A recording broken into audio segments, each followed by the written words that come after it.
Assalamualaikum warahmatullahi wabarakatuh. Ya, jika pada video sebelumnya kita membahas tentang konfigurasi router, maka kali ini kita akan membahas tentang konfigurasi switch pada layout UKK ini. Nah, jika kita melihat layout, maka kita akan setup switch yang ada di sini.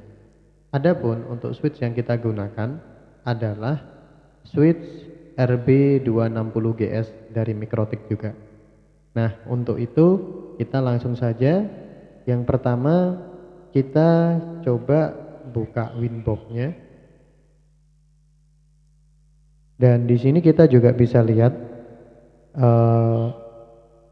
ada board di sini CSS106. Nah, ini adalah boardnya si switch. Dan kita ketahui bahwa IP-nya adalah 192.168.88.1. Nah, kita akan bikin dia satu jaringan dulu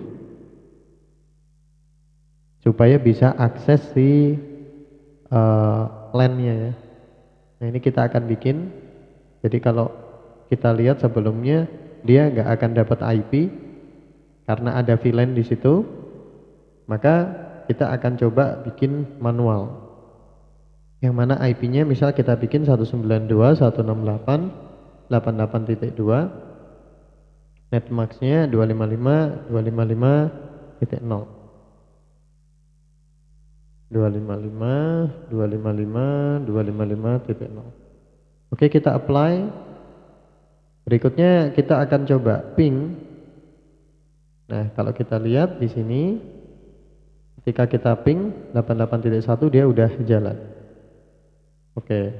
Berikutnya kita tinggal buka web browser untuk membuka switch-nya. Itu kita ketikkan 88.1. Username-nya adalah admin, password-nya kosong, sama seperti Winbox pada umumnya.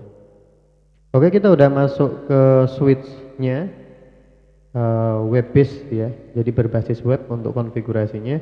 Kita ke sistem, kita lihat diminta soal adalah sistem identitinya switch peserta X dan user atau passwordnya sesuai perencanaan peserta. Jadi di sini kita akan setup identitinya switch peserta X. IP kita bikin seperti ini default aja. Jadi nanti setiap kali kita setup kita tinggal bikin satu jaringan dengan si switch. Kita apply. Berikutnya kita akan rubah passwordnya, old password kosong sesuai perencanaan peserta. Untuk passwordnya bebas ya. Ya, kita refresh, harusnya nanti passwordnya sudah berubah.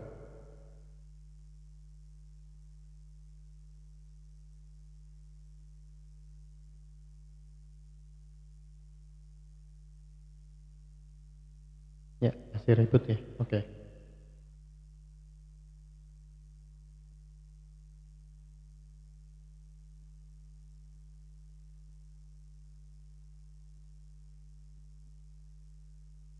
Ya, admin, password yang baru.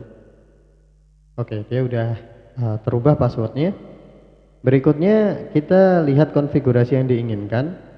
Port 1 diminta jadi terang nanti untuk melewatkan VLAN 10, 20, 30 maupun 40. Kemudian port 2 dan port 3 itu ke VLAN 10. Port 4 ke VLAN 20 dan port 5 ke VLAN 30 dan 40. Oke. Kita langsung saja ke menu VLAN. Kita ke menu VLAN. Karena port 1 sebagai terang jadi kita biarkan pengaturannya. Kemudian port 2 itu 10. Kemudian modenya always strip ya. Kita bikin supaya di sini hanya ada VLAN 10 aja. Kemudian port 4 itu VLAN 20. Kita always strip juga. Dan port 5